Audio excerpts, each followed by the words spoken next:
Good morning, Reverend Bob here. Looking a little scruffy this morning. It's real early, and I don't do early, not that well anyhow. And it's I don't know, March 23rd here at Chateau Billy Bob and Firebase Billy Bob here in Swanee, Georgia. The message is continued from Dominion and an earlier message.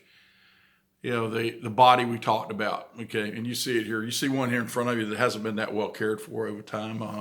The old joke is, if I'd have known how to live this long, I would have taken better care of myself. Well, a lot of us can say that, but the message really is about the other parts of what makes me or you, and all this starts at the instant of conception. Okay, when you're conceived and God puts a spirit, it's like He tears off a little piece of Himself and puts it in it.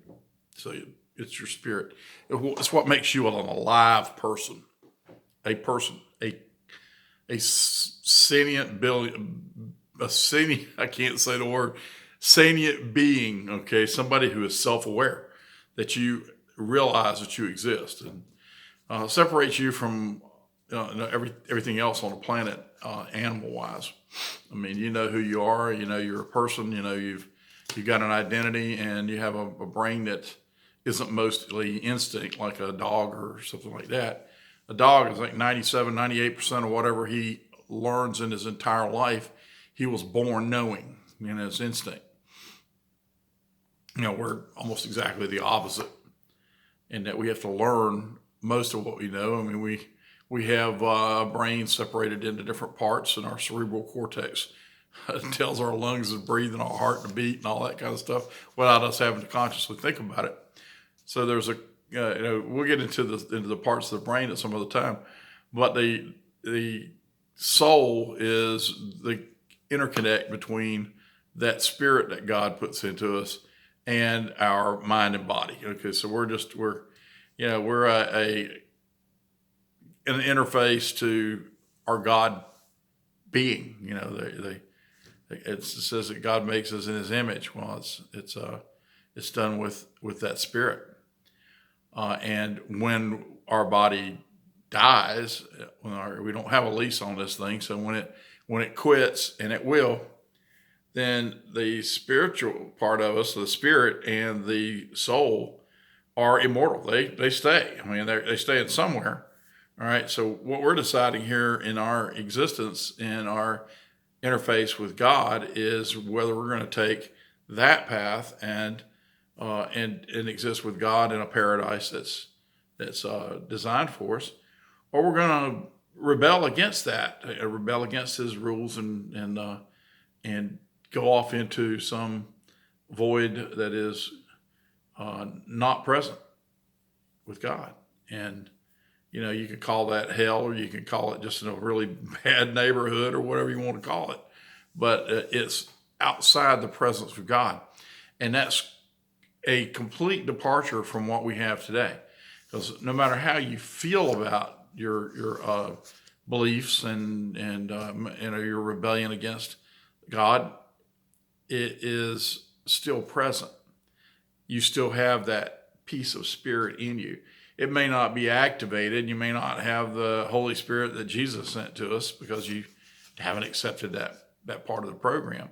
But you still have that God piece in you that makes you alive, makes you a person, makes you a thinking entity.